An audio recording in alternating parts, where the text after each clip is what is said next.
everybody, Chelsea here again, and I just thought today, while I am a little bit free of time, all my power is out currently, I would teach you guys a way to water your plants. So I get a lot of questions about watering, and most of the questions that I get asked is when do I water, the schedules, everything like that, and I'll always answer the same way. No certain amount of dates, it's all about the soil, the quality of the soil. Although I never really thought to tell you guys how I water, which is another really important thing because the amount you're watering is also going to affect the plants. So the first step that I do, and I really will push you guys to do this as well, is when you get your watering can, fill it up.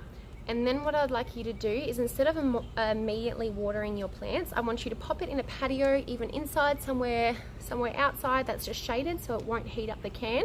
Just leave your watering can full for 12 to 24 hours. So what this does, what it does is that it ensures that all the chemicals and minerals have been totally filtered out as much as they possibly can during the time that you've left it. So a lot of people, and I think I'm definitely in the same boat, and maybe you guys are too, we can't really afford to be buying filtered water for our plants all the time. So what you might not know is that just because the water is safe for us to drink, like the town water or the city water wherever you live, doesn't necessarily mean that the chemicals in the water we drink are going to be good for your plants. I often really find myself that I have a lot of people that have trouble with callethas.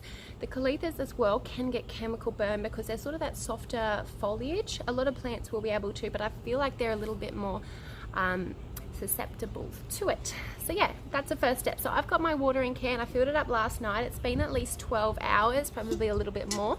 So I know that I've filtered it as much as I possibly can with the tools that I have available.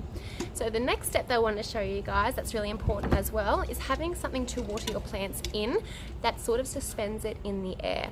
So I get a lot of people that water it straight on the ground in those trays, and what you might not realize is although you're doing the watering correctly and at the same distance between and everything seems to be going okay, is that water sitting in the tray is still in that tray well after you leave it, and it's just feeding your plants from the bottom and rotting out those roots very slowly. So what I actually use is I have this really old pot that all the handles are broken, it's just going to go in the trash anyway.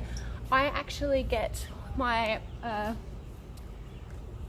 my plant, and it's got the 250ml pot it's in, and I sit it on top of it like this.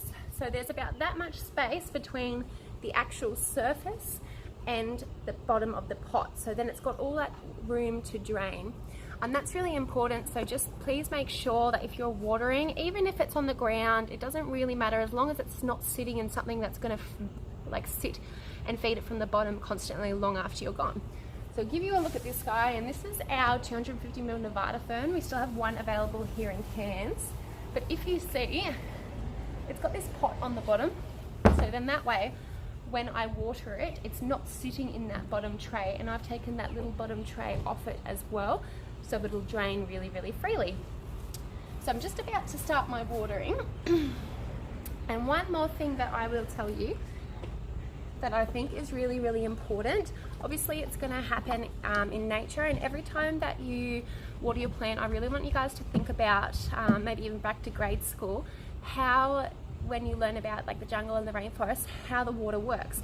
So with our ferns, usually they grow on trees or around the base of other plants or other trees. So they're not sitting right up there on the canopy. That's more for your trees. So they're protected by the water. It's not getting water dumped constantly on top of it because it filters through the leaves and the canopy of the rainforest. So that's why I always say, especially with ferns and a lot of your bottom dwelling plants, I won't wet the foliage. I will eventually mist them and give them a little bit of a mist, but I won't pour water directly on them. So every time I water, I'll start from sectioning the plant, pretending I'm a hairdresser because this girl's got some crazy hair, and I will water directly into the pot. So then nothing is getting water all over it.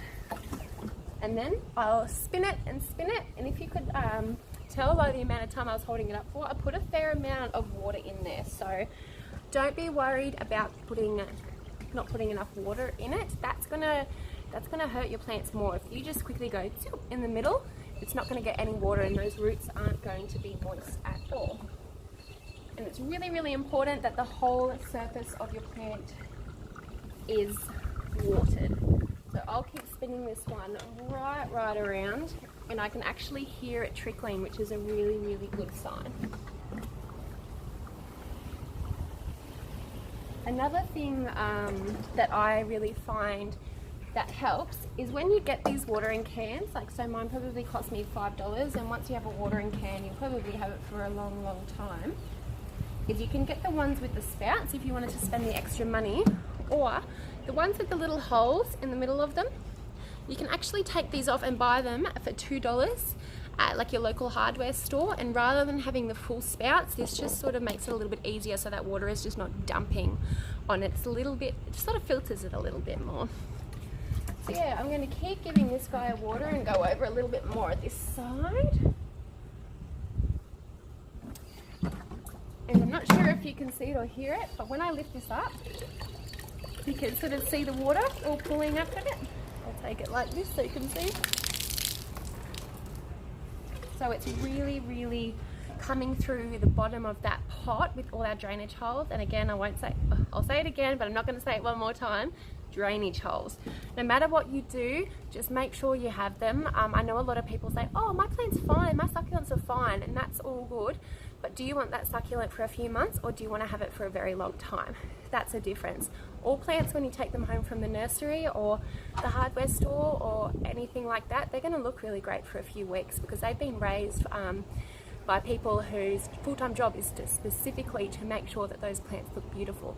So they are going to last a little while. But when you change up their routines or don't give them proper things, those roots will really start to set in, and it'll go up and it'll go up and it'll be slower and slower until one day your plant's dead and you'll be like, oh, it was fine 2 weeks ago. But we want to have results that are fine for a few years. So that is primarily the goal that I will try to share with you guys. And I know, like I talk to a lot of people and they're like, no. Like I've done this, I've been doing this for years.